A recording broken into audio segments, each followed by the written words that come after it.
Up next, Gordon and I take a look at the Lumix S1, the Lumix G90/G95, the Fuji GFX100, and two new lenses from Sony, a 200-600 and a 600 prime on the Cameralabs Photography Podcast. That's right, on the Cameralabs Photography Podcast, we are now going to be having a chat about all of the products that we've seen recently. And this gives us a chance to explore them in more detail, to talk about some of the things that I've not covered in the reviews, to cover the comments that you've put on YouTube and social media. So again, keep those comments coming if you've got anything that you want to talk to us about or any questions you have on those products. So Doug and I are going to have a chat about the things that we've found interesting or a bit unusual, some of the things that have emerged since doing those initial reviews. But do remember, if you are interested in any of the products that we talk about, I have reviewed all of them in depth at cameralabs.com and at YouTube. So if you're interested in them, you want to find out more in more detail, go and check those out. This is just a kind of general chat because that is what a podcast is about. It's not for doing an in-depth review, is it, Doug? This is going to be way more fun.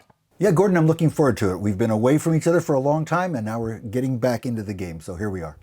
Now, before we get started, I wanted to talk a little bit about what we're using to film this, because I find that interesting. I want to know what people are using. Doug, what are you filming with, and what are you recording your audio with? Okay, I've got a Sony a6300 with a 55mm prime, recording the audio with a little lavalier plugged directly into the camera. Cool. I'm also using a Sony. I've got an a6400, so Doug and I have actually got pretty much the same video quality, except mine has got a little screen that flips over the top, so I can see myself, whereas Doug is filming blind. Why, oh why didn't Sony put a flip screen on earlier? However, on my model, the flip screen flips up over the top, and unfortunately I have half of that screen blocked by the Rode Wireless Go. Yes, I'm also using a lav mic, a wireless lav mic system. I really enjoyed using the Rode Wireless Go. Doug, I'm assuming you've used some wireless lavalier microphone systems before, right? Many, many times. Lavalier, as we call them here in the States. Lavalier. It does sound like something you'd find in a bathroom. Maybe that's something. Anyway, the thing about them, though, is that generally wireless microphone systems involve sticking a massive video cassette-sized box in your back pocket before then running a lead up with the microphone to your lapel. However, the thing that I realized about the Rode Wireless Go is that this thing is absolutely tiny. It's got two little boxes that are literally only about 1.25 inches squared by about, I don't know, 1/3 of an inch in thickness, maybe half an inch thick. There's a little unit that clips onto the hot shoe, which currently is blocking half of the view on my a6400 screen. And the other one is so small that Rode cleverly put a microphone, an actual lav microphone in it, and that's what I'm using here, clipped onto my lapel. It's a little bit heavy, it's pulling down my collar a little bit, but the fact that you can actually use the receiver as a lav mic as well. You can also plug your own lav in there if you prefer, but I think this thing is going to absolutely transform people who vlog because or do any kind of pieces to camera, because it's so easy to use. It's small and light, and it's relatively affordable as well. It's about $200 for a receiver and a transmitter. So hopefully if the audio is working, that's what you hear. If it hasn't worked, and I'll flash up a message saying it's not worked, and Gordon has instead returned to his backup microphone, which is his Rode NT USB, which is also in front of me here. So now that we've got that out of the way, Doug, one of the first things that I wanted to talk about, probably the biggest, most important, arguably most important launch since we last spoke, is Panasonic's full frame mirrorless system. Now, previously, of course, Panasonic was best known for its Micro Four Thirds systems. It, along with Olympus, pioneered mirrorless cameras as we know them today. Their Lumix G system is 10 years old already. So, when we look at Canon and Nikon just kind of really jumping into mirrorless properly now, Panasonic and Olympus have been doing it for a decade. The thing is, though, is that Micro Four Thirds had a smaller sensor than a lot of people wanted. So people would say, oh, Panasonic, I love your cameras. I love the flip out screens. The video features are fantastic. The built-in stabilization is really nice. You're getting way better at your ergonomics than you were. The photo quality looks great. If only you could do something about that sensor. So they went away, came up with Lumix S, which is a full frame version, effectively. And I reckoned it was probably the most professional of all the full frame systems that I've used. Very tough build quality, very thoughtful features like backlit buttons, fantastic image stabilization, one of the best viewfinders I've ever used. Doug, I wanted to ask you what you thought of those, because you've been a full frame Sony mirrorless owner for a while. I think you came from Canon or Nikon DSLRs, and that was the route you took. Were you impressed with what Panasonic's done, or do you feel it's maybe a little bit too much too late? Yeah, this camera caught me a bit by surprise. Maybe it's because I haven't been paying attention most recently to some of the new cameras that have come out, but this caught me by surprise because, you know, we've always had Sony in mirrorless. We've had Sony as the only full frame. We've had Fuji and Sony as the APS-C. We've had Olympus and Panasonic Lumix as the micro four thirds, and we sort of got used to that makeup, that landscape of who's doing what. So now Lumix comes in with a new full frame camera, and according to your review, it's a spectacular camera. It really pushes the high end of the Sony stuff. Yes, I did come from Nikon. Some things I really liked about this camera. I love the little top LCD. That seems really interesting to me. You made a good point about the fact that there's now a good set of lenses for this because it uses it's the L mount, I believe. Is that what it's called? Yeah, so they've adopted Leica's L mount and in fact formed an alliance with Leica and Sigma. So not only can you use Leica's existing L mount lenses, I suspect not many Panasonic Lumix S owners will because they're so expensive, but at least there is a system there they can use. But much more exciting is the fact that Sigma is also committed to it and has said that they're going to make 11 of their Art Series lenses in the L mount later in 2019. So already it's kind of hit the ground running with 3 of their own lenses, 11 of Sigma's, a bunch of Leicas, and they're saying that they're going to have something like, between them, a total of about 42 lenses by the end of 2020. So they've built up a very usable system very, very quickly. But in your review, you were very impressed with the camera. You pointed out that it's one of the toughest cameras, especially in the full frame market, relatively weatherproof or so forth. But what did you think about the image quality? I thought the image quality was very good. I mean, Panasonic have done the same thing that Sony did and that Nikon's done. They've released basically 2 versions of essentially the same body. So the general features are the same, but they're differentiated by the main sensor resolution, and that also has an impact on the video quality and the crop therein. So there's the Lumix S1, which is 24 megapixels, the S1R, which is 47 megapixels, and there's now also an S1H version, which is primarily focused at really high-end video, kind of like cinema level video. That one does 6K video at 24p. But the other 2 are not a slouch. I mean, the S1, which is the more affordable of the system, that will film unlimited 4K at 30p, the first full framer to do it. It'll also film 4K at 60p, and it does incur a crop when it does so, but still, there's not many cameras that are filming 4K at 60p. You know, it's easy to have a go at Panasonic for incurring a crop, but you know, where's the 4K 60p on Canon or Nikon? Okay, Canon's got it on the 1DX Mark II, but we won't talk about that. You know, where is it on the Sony bodies? Where is it on the Nikon and so on? So they've really pushed the boat out there. I've not answered your question. What was the image quality like? I thought it was really very, very good. And I thought that at least as good as we've seen from the rivals with a similar resolution, and the lenses that they're launching are also very good. I mean, the Lumix ones are fairly expensive. They have a very ambitiously priced 50mm 1.4, that's over $2,000. But the important thing is that there's going to be the Sigma R 50mm 1.4 in an L mount. That's a fantastic quality lens. That's going to be about half the price. So I think there's great potential for it. There's also some really nice features. I mean, you mentioned to me another time the stabilisation feedback, where you actually see live feedback on how wobbly you are with the camera, and it actually shows a kind of dot, which is your position on the screen within a couple of circles, and this dot is wobbling away, which is effectively what your own camera shake is doing. And it allows you to kind of better change the way you hold the camera. You think, well, wait a minute, that dot is wobbling loads. What if I was to move my elbows into my sides? What if I was to grip it properly with 2 hands, or, you know, put my hand under the lens rather than on the side of the body? And if you see that dot moving less, then you're holding it more steadily. You're giving the built-in stabilization less hard work. You know, it's less hard work. You know what I mean? You're giving it an easier chance to get a sharp image. I really like that. I'm surprised that no one else has really done that, other than just flashing an icon going, don't do that. I'm not going to tell you why, just don't do it. They've actually said, well, look, here's how you can improve your photography. What did you think of features like that? I think it's terrific, and I want to point out a general issue that I learned the hard way.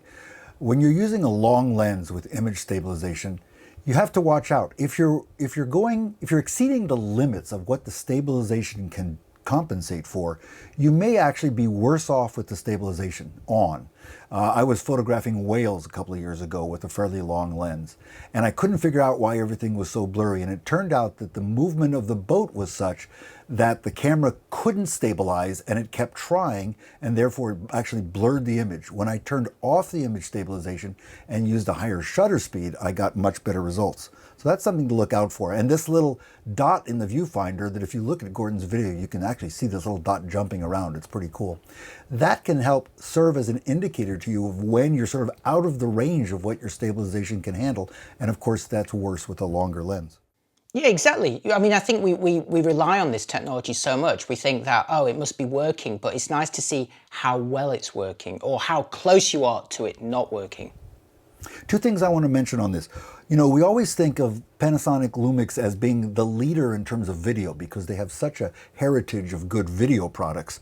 One of the things I love about the Lumix cameras, including this one, is their ability to shoot 4K stills. That's to shoot in a 4K mode, 30 frames a second or what have you, and actually generate good quality still images. This camera also does 6K stills. So you're shooting video, but you're developing 6K images, which are, I believe, 18 megapixels.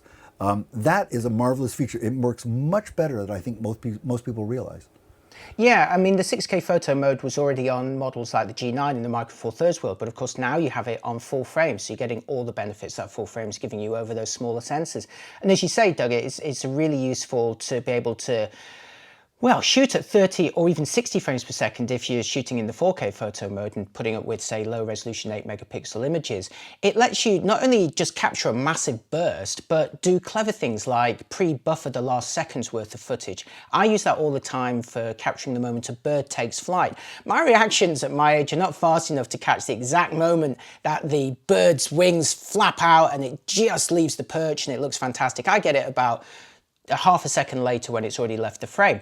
But if you're pre-buffering a second's worth of footage, then if you press the button down as quickly as you can, well, you've already got the previous second's worth of action, which you can effectively then rewind, watch that bird land, take off again, get it in exactly the right point, and then, as you say, you press a button and you extract, in the case of 6K photo, an 18 megapixel still, which is very usable.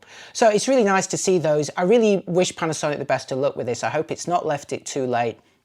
I do know that in some regions they are letting people try them out free of charge, especially if you're a professional photographer or somebody who's, you know, using a camera at quite a high level. They should lend it to you with some lenses to see what you think of it. So if you are using the Panasonic system, we'd love to hear what you think. And one of the other things that happened with the Lumix S launch was a lot of Micro Four Thirds people got a bit nervous and they went, does this mean that Panasonic is abandoning the format? Olympus isn't, but, you know, is Panasonic still committed? And I'm pleased to say that they announced afterwards the Lumix G90, or as it's known in North America, the G95, which is a mid-range mirrorless camera. Doug, do you think there's still a market for Micro Four Thirds? Oh, absolutely. There's no question about it. It's, you know, when mirrorless first came out, everybody thought that the advantage was smaller, lighter, cheaper. It turns out that now that we have full frame, they're not really much smaller or much lighter or much less expensive. But Micro Four Thirds is still terrific for many, many people. And, you know, especially with some of the long lenses that are out now, shooting nature, birds, things like that, it's terrific. So yeah, the G90, G95, the G95 here in the US is just about $1,200 with a kit zoom. That's a very exciting new camera. Yeah, now it's unfortunately for Panasonic, it's up against some really tough competition, most notably the Sony a6400, which is what I'm filming my side of this conversation with, and Fujifilm's X-T30. And I think it also faces some interesting competition from a slightly higher end in Panasonic's own range, from the Lumix G9.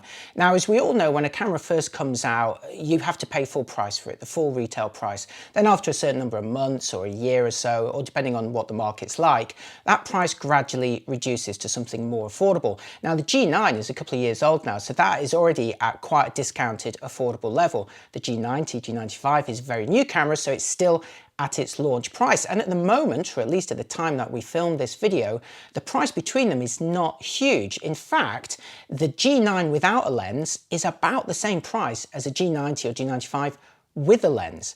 And the G9 gives you a lot of benefits. It doesn't crop when you're filming its 4K video. It offers 4K up to 60p. It has 6K photo. The G90 95 only has 4K. It has a better viewfinder, tougher build, I think better controls, dual card slots, a bigger battery. To me, it is the better camera overall. Now, it's not just a one-sided argument though. The G90 or 95 fights back with unlimited 4K recording times. I put a card in there, a 64 gig card, and got about an hour and a half's worth. And you can power it over USB as well, so the battery doesn't even have to become an issue. Stick a big card in there and you could just keep filming. It also has a really flat Vlog-L profile, which is nice if you're into grading afterwards. But for me, I feel at the moment that the G90 is priced to sell the G9. And that the G90 or 95 will only really come into its own as a compelling model in its own right when it comes down a little bit in price and effectively undercuts the Sony and the Fujifilm. But either way, it's great, Doug, isn't it, that Panasonic is still committed to Micro Four Thirds? Yeah, I wonder if the timing of that announcement was not coincidental. If they wanted to make the statement that you were suggesting, which is, yes, we're still in the Micro Four Thirds market. They're certainly not going to give that up. The Micro Four Thirds market is doing pretty well. Back to something I mentioned earlier, this camera does not do 6K stills, right? You can do 4K only. The G9 can do 6K. That's right. So if that's important to you, that's another benefit of the G9. I should also mention that when Panasonic announced Lumix S in Photokina in 2018, they also announced, again to try and satisfy the Micro Four Thirds market, a really exciting high-end ultra-wide-angle bright zoom, a Leica branded 10 to 25mm f1.7. So of course with the 2x field reduction that becomes 20 to 50mm equivalent with a nice bright aperture. That is going to be fantastic if you're into architecture, landscapes, or if you're into kind of more environmental vlogging or filming where you want to see a lot of your surroundings. That is a lens I'm really excited about testing, and hopefully by the time you watch this video or listen to this podcast, I should have some samples and some sort of review of that already available. It's also worth mentioning that Olympus is still very much into Micro Four Thirds. It released the very high-end EM1X, which is their kind of professional body. For me, the body they really need to update is the EM5, currently on the Mark II. Where is the Mark III? That is the camera I really want to see. It was cute, it was small, it had a fully articulated screen, fantastic stabilization. The only thing the Mark II didn't have was phase detect AF. They have that on the EM1 Mark II sensor. Just stick that sensor in the EM5 body, and I will be super duper happy. I'm a bit worried that Olympus is leaving it a bit late to do that. They're making no secret that they do have an EM5 Mark III in the wings. They haven't announced anything or any specs, but equally they have kind of talked about it in various interviews. Hopefully that camera has to come out in 2019. Doug, do you think it's too late for Olympus with that spec, or is an EM5 Mark II with that EM1 Mark II sensor in it, does that excite you? Yeah, well, this is a problem they've got because the EM5, the new EM5 is such a good camera that it's certainly cannibalizing sales of the older EM1. What are they going to do to improve it? How's it going to be better, do you think? Well, I think all they need to do, like I say, is just put the EM1 Mark II sensor in the EM5 body, and suddenly it's equipped with phase detect autofocus. So the one Achilles heel of the Micro Four Thirds system on the Olympus side, which was its inability to either smoothly adjust its focus when you're filming video, like if you're doing a vlog and you're moving towards the camera or slightly further away, you want to make sure that your face stays in focus. Or if you're filming action, you know, sports, animals, active kids, pets, that sort of things. If you just give it that capability, then I think you've got a really compelling camera. And if they price it right, then it could be extremely compelling. My only fear is that they may not add too much more. And my other fear, that's two fears, isn't it, is that they could go down like the Pen F route, which was also a really nice camera, but very ambitiously priced. I think they should, you know, you look at that camera, you're like, cool, that's really nice. Beautiful, aesthetic, really nice to use, but I think way too expensive. So I hope that when an EM5 Mark III finally arrives, they're not making fun of us with the price. Yeah, this is a problem for all the manufacturers. You know, you come out with a range of cameras, you can't put all your features in the least expensive camera or you never sell the more expensive camera. So, you know, when they came out with the S1, they had an interesting problem. The competition, Sony in this case, had years of a head start. So Lumix really had to put almost everything they could think of into the S1. Now back to the Micro Four Thirds, they're still playing the game. They've got to distinguish the EM1 from the EM5 line, or at some point, maybe they just merge them. The cameras are so similar in so many ways. We'll see where it goes. But as you said, they have not given up Micro Four Thirds by any means. And as you say, they've kind of really created quite a nice niche for people who are into wildlife photography, especially birding, but on a kind of more portable scale. Now they do, Olympus do a 300mm f4, Panasonic do a 100-400mm, which both work very well on each of the systems. Yes, you've got the crop factor does also work for aperture, so in terms of depth of field, you're not going to match those giant, bright aperture, but equally super expensive full frame lenses, which coincidentally we'll be talking about in a minute, but they're still very attractively sized, you know, they're light. You can go off hiking somewhere where these animals are without breaking your back. I also wanted to mention that I think when Panasonic announced the most recent model in the Lumix S series, the S1H, this is kind of like a full frame equivalent, if you like, of the Lumix GH5S. So it's a kind of very specific video product. But if you're going to do a high-end full-frame video product, then obviously the thing it's going to try and beat is whatever Sony comes out with for its A7S line. So the A7S is still on the Mark II, you know, we're comfortably into the A7 Mark III and the A7R Mark III. They're quite old now. I wouldn't be surprised if we see updates to them before we even see an A7S Mark III. And Sony keeps saying, look, you know, when we bring this camera out, we want it to be something super duper special. So Panasonic kind of come out perhaps with a preemptive strike and say, hey, we can already do 6K at 24p. Perhaps Sony is waiting until they can do 8K. I don't know. Really, at the moment, there aren't even any rumors about this. It's just pure speculation. So feel free to speculate in the comments. What would you like to see Sony do with an A7S Mark III? But moving on to bigger sensors still, is Fujifilm's GFX100. This is their latest medium format body, 102 megapixels, so it beats the original 50 megapixel sensor, which I think is a really important thing for them to do, because with the original 50S and 50R, they had 50 megapixel sensors. Sure, they're bigger than full frame, but when you can get 50 megapixels on full frame, you're going to look really closely at that image quality and what are you really getting for that slightly bigger sensor. But now they've doubled that resolution in total pixels, 102 megapixels. They've made the focusing much faster. Phase detect autofocus, the first medium format camera with embedded phase detect. First medium format with built-in image stabilization, which, believe me, absolutely transforms the handling, and it'll also film 4K video. For me, it makes it the most usable all-round medium format. Doug, I know you love shooting medium format and even larger format plate film. Are you into medium format digital at all? You know, I've dabbled with it. I did a review of one of the Hasselblad cameras. It's ironic, not ironic, perhaps, it's strange they call this medium format. Medium format to me is what I get with my Rolleiflex or my Hasselblad film cameras, which are 2 1/4 by 2 1/4. Yeah, 6 by 6 centimeters. So I don't think of this really as medium format. I think of this as a larger than full frame sensor. Image quality is great. I love shooting the film cameras. For me, this camera is more of a studio camera. I love the video where you went vlogging on the street and had this medium format digital camera handheld until your arms were just about ready to fall off. Yeah, I mean, it's obviously, that was a bit of fun vlogging with this camera. And it was a bit of a novelty also vlogging with a $10,000 camera at arm's length and not having to worry at all on the streets of Tokyo, because everyone is, you know, the crime level is just so low there. And everyone's already got such an awesome camera, they will probably look at me with pity and going, oh, I feel sorry for you with your 102 megapixel camera. I have something far superior in my bag. I mean, you say it's a studio kind of camera, and that is traditionally where you would use something like this before in order to get the maximum resolution from it, because they didn't handle very quickly, they didn't have stabilization. But with this, it really does handle a lot more like an interchangeable lens, smaller format camera, because it has the stabilization, which is very usable. It has the faster focusing. It is just a much more usable camera to use out and about. And in fact, I used it exclusively so far in my tests as like a street photography camera and a landscape, a handheld landscape or architectural type camera. And there was no problem at all with motion blur or shutter speeds not being quite fast enough.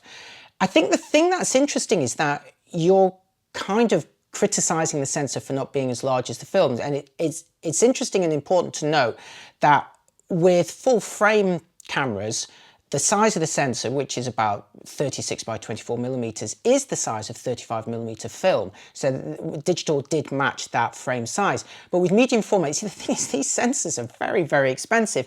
And when you're cutting out from a piece of silicon where you want a very high, you know, you want a yield where there's, you know, there's no errors in this increasingly big sensor size, then this is why they become suddenly very, very expensive.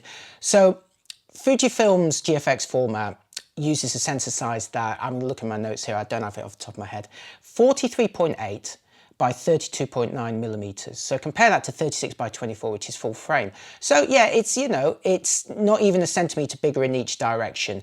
So it's only a bit bigger than full frame, although that does give you a perspective difference, a crop difference on the lenses. They do have a different look to them, but it is not, as Doug says, the same, anywhere near the same as, say, 6 by 6 centimeters or even 645. Phase 1 have something which is much closer to that. They have a digital back system, which is 1.5 times bigger still. Those are 53.7 by 40.4 millimeters. So that is much closer to, say, 645 film. However, their 150 megapixel version of that costs about $55,000. So suddenly, and it doesn't have stabilization, it doesn't have phase detect AF. It's like going back to the old days of digital medium format where really you should be shooting from a tripod. Yes, tethering is pretty sweet. You know, it's a very considered format. So Fujifilm, a lot of people went, $10,000? That's a lot of money. And of course it is a lot of money, but you know, compared to the next step up, it's actually pretty affordable. So I mean, do any of these tempt you, Doug? I know you're a full frame Sony user, you've got your medium format film. Do you have 10 or 50 grand burning a hole in your pocket? No, obviously not. You know, and I want to say one thing that's important here. Although I do love the look of the larger 2.25 images that I get from both my Rolleiflex and my Hasselblad, I've never, ever been able to get 100 megapixels of resolution with any combination of film or developer with those kits. So there's a certain look, but that doesn't mean it's just high resolution. So, I mean, certainly, if I were doing any kind of product photography, if I were a serious landscape photographer, this would be something I'd be very interested in. But my photography tends to be street, in which size does matter. I'm looking for generally smaller cameras. I don't even take my Sonys out. They're too large for that, for my taste anyway. Or people who are doing travel photography, who want to, you know, basically travel light, and they're not going to take a big kit like this. I think there's definitely a place for it. We see that. We see people buying these medium format digital cameras. Personally, for me, it's not the kind of camera I'm likely to use. I think one of the interesting things about looking at very high-end products is some of the tech that might drip down to more affordable products. And for me, it was the viewfinder in this camera that really impressed. So they used a 5.76 million pixel, I think approximately, panel, an OLED panel. And that's the same resolution panel that Panasonic uses in its S1 camera. So we've already seen it on that. But Fujifilm has applied a greater magnification. That's because the body, the head can accommodate the optics to do that. And because it is a bigger system, it allowed them to do it with a really, really flat field as well. So not only do you have this big image, but it's beautifully corrected, it's flat, it doesn't kind of bend in the corners. It just looks amazing. So if you're in a camera shop, and even if you're not going to buy it, you know, if you've got one, have a look through it because it does look fantastic. But hopefully this panel, because it's already on the Lumix S bodies, we'll also see this high resolution OLED panel on the next generation of high-end mirrorless cameras. It is really a big step up over the $2 million or the $3 million viewfinders, which are common at the moment, particularly when you're into manual focusing, or focusing on, you know, very, very fine details in the background, which can sort of become a little bit fuzzy when they're at the resolving point of those viewfinder panels. The higher the resolution is, the better you can see those details, focus on them, and it just makes for a much nicer experience. And one that is obviously a lot more real. You know, as soon as you start seeing that the resolution isn't sufficient to see, say, you know, railings or tiles on roofs, then you think, actually, I'm looking at a digital image here, I'm not looking at reality. And that's when sometimes that experience falls down a bit. But I'm very excited about seeing those panels deployed on some other higher-end mirrorless cameras soon. Now, speaking of high-end and mirrorless, we've already talked about, what an amazing seg. Sony announced 2 new ways to achieve 600mm on its full frame alpha system. Doug, what were those 2 ways? Okay, you've got the new 200 to 600 millimeter zoom, which is priced at only $2,000. It's not a G Master lens, but it's a G lens, G series lens, and a new 600 millimeter f4 G Master at a whopping $13,000. Now let's get that whopping bit out of the way right now. That is a lot of money to spend on the lens, but that is pretty much exactly the same that Canon or Nikon will charge you for their 600mm f4s. That is the price for a 600mm f4 lens. And I think the easiest review you can do of it is that it works. It does what it's supposed to do. It performs like other 600mm f4 lenses in that it's got an almost completely flat MTF chart, which means it's extremely sharp right to the edges. It performs very well with teleconverters. I had a chance to shoot with it on the A9 with a 2x tele, even handheld for some bird shots. You don't want to do that for long, let me tell you. Really, you want that on a monopod. But it performs as advertised. The exciting thing is that you don't have to adapt a Canon lens or any other lens to get that focal length on a Sony mirrorless body now, which means you get all the benefit of their focusing technologies. But the really exciting lens, because that's, 600mm f4, that's for professional sports and wildlife photographers. You and I could also use one. You can rent them. I've done that for rocket launches before. They're still terrifyingly expensive, but if you're only renting it for 2 days for a trip or an event, that's, for an air show, that's great. But the much more practical lens, the one that we're all excited about, is the 200-600mm. Now, as you said, Doug, it's not a G Master lens, and the first question that a lot of people will immediately think of is how does it compare to the 100-400 Sony lens, which is a G Master and is $500 more. Now, Doug, you've shot the 100-400. What did you think of that lens? I have. 100-400 was a spectacular lens. I used it with the teleconverter as well, giving me 1.5 times focal length improvement, roughly 1.5, losing 1 stop of light, but it was spectacular both with and without the teleconverter. I loved it. I used it both for bird photography and a little bit of aviation photography as well. So with a 1.4 converter, that takes you up to, I don't know, about 580mm, close to 600.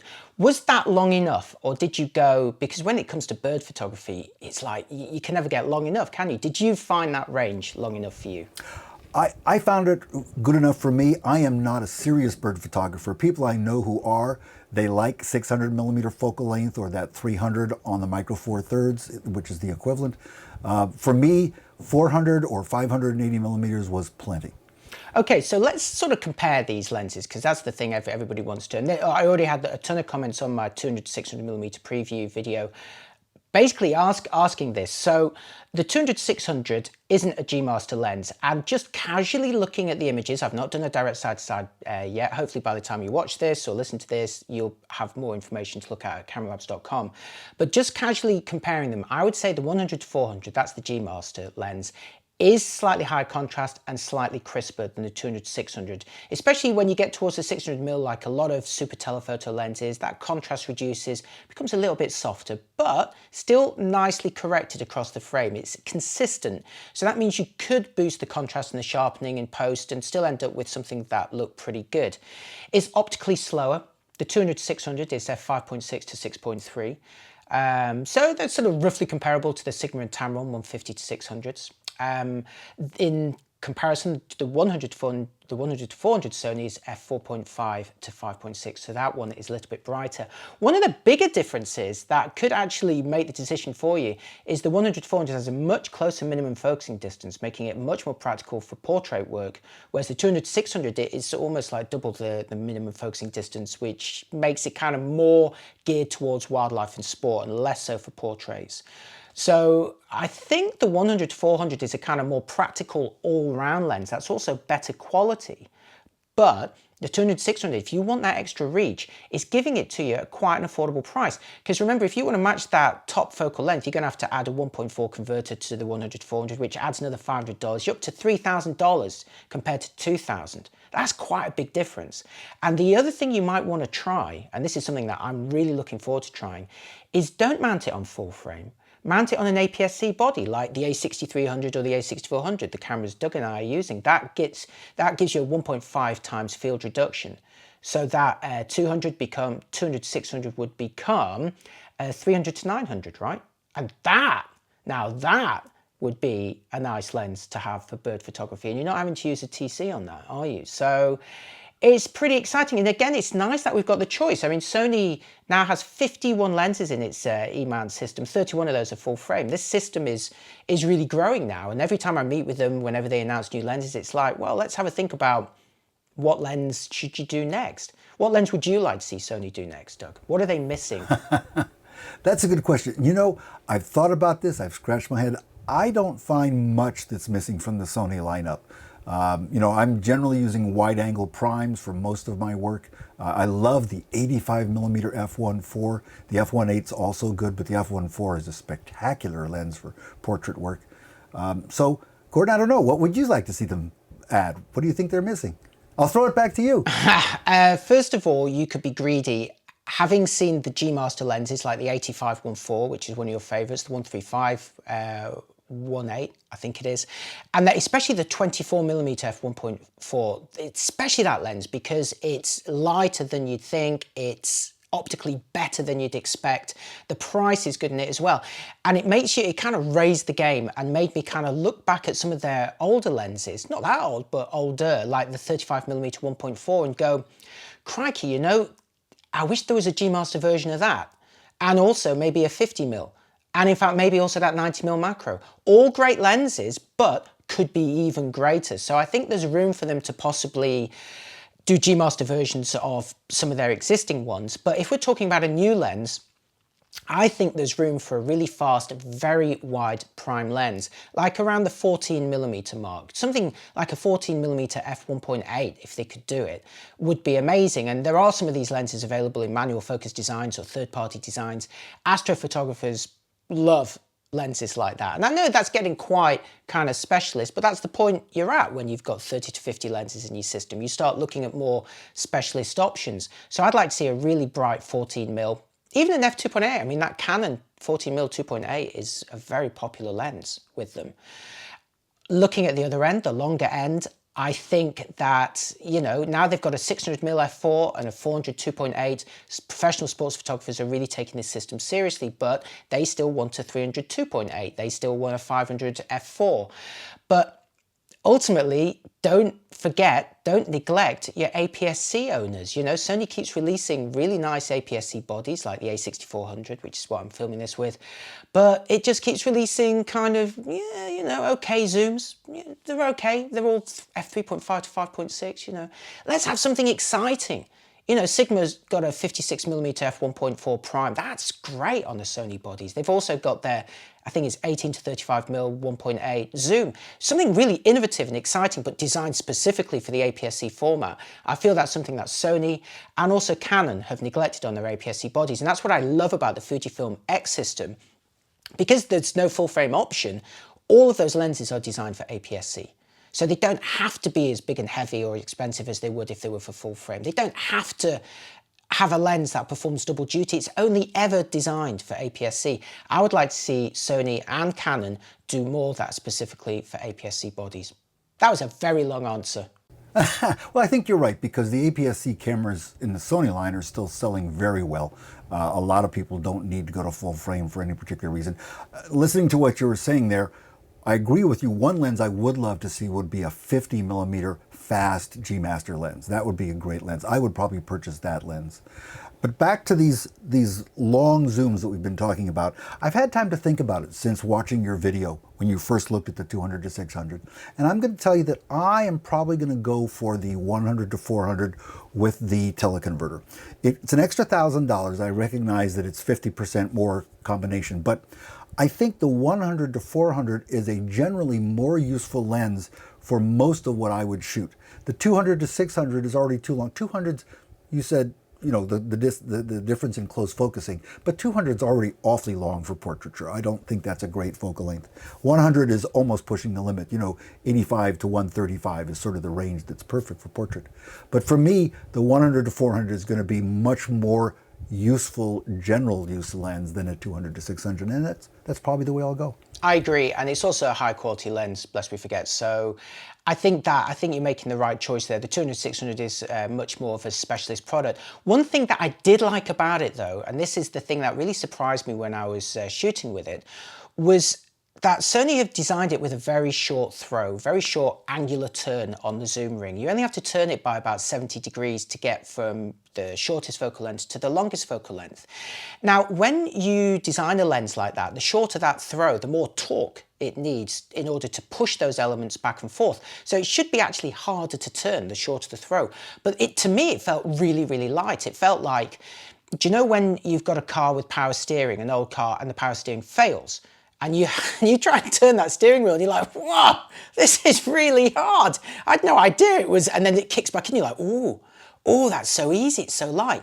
Well, it felt like that to me. It felt that on some of those push-pull lenses, like the 100-400, or especially the Sigma and Tamron 150-600mm, when you're pushing them out to the longest focal length, especially if you're angling the lens up, you got to put a bit of effort in. And it's something which you have to kind of almost think about beforehand, where you think, right, well, I'm done shooting at 100 or 150mm.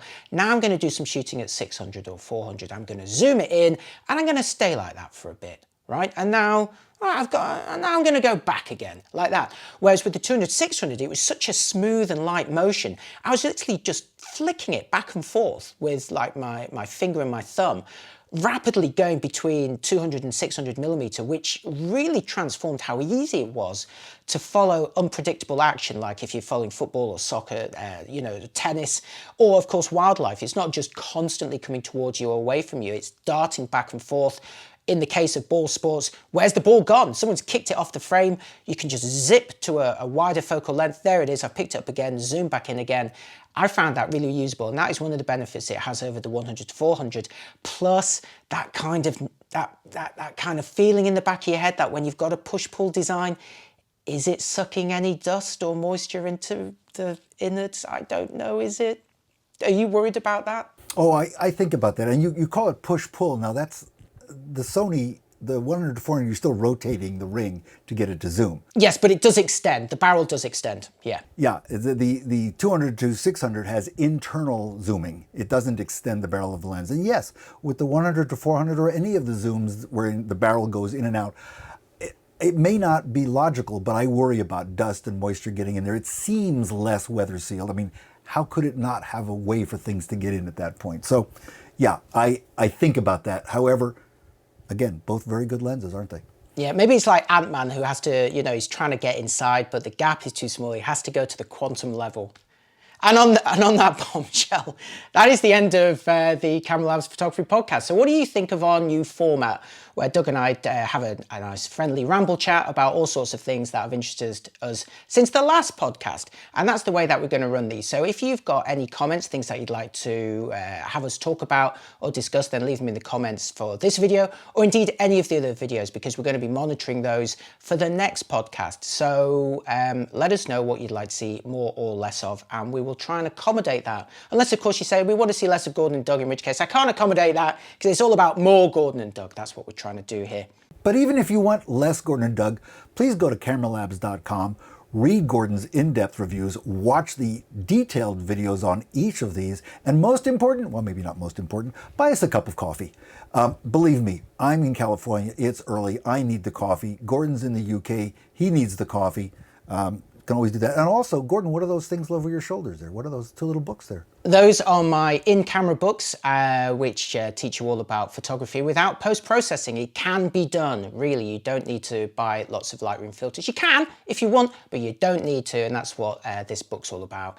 So if you fancy the book, or if you want to buy us a coffee, or indeed a Cameralabs t-shirt, we've got links for all of those below the video. And as Doug says, if you're interested in any of the products that we've talked about, we've done big, detailed reviews of them. If you want to see a written version at cameralabs.com, if you want to see a video version, all at YouTube. So that's how to get loads of me. Doug, what happens if people want to get more Doug? Where can we find more of you? Just go to dougk.com, K with an E, and you'll see everything you wanted to know about me and more. Well, thank you, Doug, for your time, and thanks everyone for watching. Great. See you next time on another episode of the Cameralabs Photography Podcast. Bye-bye.